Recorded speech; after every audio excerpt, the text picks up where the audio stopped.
So you're one of the lucky who got their hands on a pretty sold out Chromecast. Hell, you might be watching this video on your television right now. So what do you say we try to get a little bit more out of it?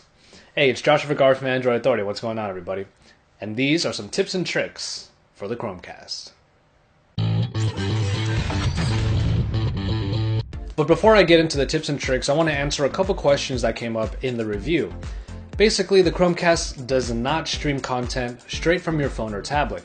So if you have some local content on your tablet or on your phone, it's not going to be able to be casted over to your television. The way it works, actually, is that when you hit that cast button on YouTube or Netflix or Play Music, it relays the information to the Chromecast so it can find the content from the source itself. By using some HTML5 magic, the Chromecast connects to the actual service, finds your video or music, and then plays it. After you install the Chromecast app and then update all of your media apps, this is all available. If you do really want to stream content from a local source, that is somewhat possible using a laptop or computer. Like I said in the review, you're able to use the Chromecast to broadcast a tab from a Chrome browser. Now what's really awesome is that tabs in Chrome browsers can actually display a ton of stuff. Websites, Flash content, and pictures. But let's say you have some local videos you want to watch.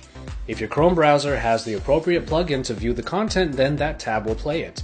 And then you can just send that tab to the Chromecast. Just browse your computer hard drive from within Chrome to your video and it will display through the browser tab. Then hit Chromecast. It's pretty awesome, right? This allows for the Chromecast to bridge the gap between your computer and your television. Think outside the box and you'll realize the possibilities. I even have a Plex media server that my friend set up, and all the content from there streams to my computer, which then streams to my living room TV. At least for me, this is definitely the easiest way I've ever gotten internet and local content to my television.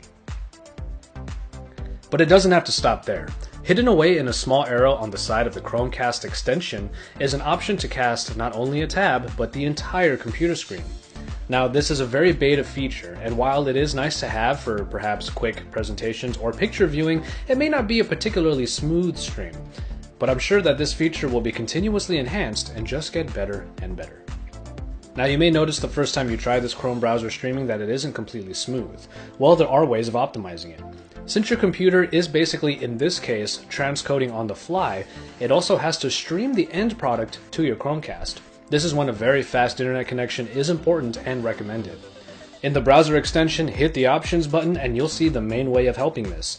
The transcoded footage can be set to a high bitrate 720p, regular 720p, which is the default setting, or a much easier 480p.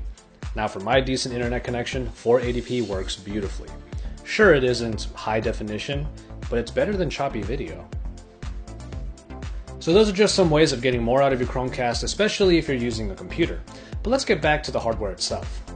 If you happen to have a TV that has HDMI version 1.4, then you may not need the USB charging cord or the wall plug because the TV may be able to route power to the Chromecast itself. Unfortunately, I don't have any TVs that are able to demonstrate this.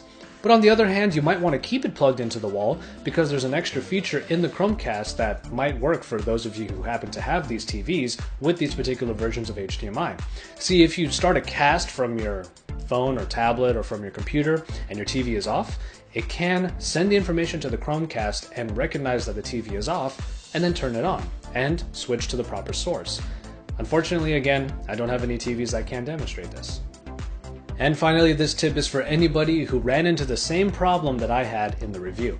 Like I said before, my DLP TV does include an HDMI input, but it is rather old and the 5.1 system that came with it requires audio to come straight from the source. If you haven't noticed, the Chromecast has only the HDMI output. Some people commented that I could get an AV receiver, but those things can cost over $200. Since I only needed a way to split the Chromecast signal, I decided to find something for that specific purpose. I did, and it is this box that actively splits the video and audio signal into HDMI and SPDIF. Perfect for my setup. Now I can go from this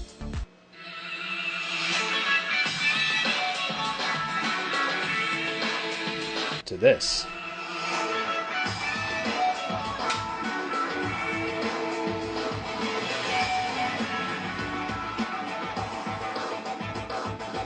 Like I said before though, this adds more total cost to your Chromecast experience, so be aware of your setup at home before you pull the trigger. But to me, this was worth having my big screen available for all my viewing pleasure. And so, there you have it. Just a few tips and tricks for you to get even more out of your Chromecast. I think the best feature is still the Chrome browser tab broadcasting, because you could do so much in a Chrome browser and then all of a sudden it's available on your TV. I'm sure though that a lot of these vendors and companies are soon going to be made available for the Chromecast, like HBO Go, Revision 3, Songify. We already have reports of them testing to become available on the Chromecast. So it's only going to be a matter of time before a service that you want to have on there is probably going to make it on there. And that's what's great about the Chromecast. It has a very open architecture so that when the SDK is released, a lot of people are probably going to jump right on it. So broadcasting a Chrome tab from your computer will likely be just the workaround you have for now. And pretty soon, a whole lot of possibilities are going to open up. As always, for the best coverage, make sure you stay tuned to Android Authority's channel. Drop us a like down below, don't forget to subscribe. And once you're done with all of that, head on over to AndroidAuthority.com. We're your source for all things Android.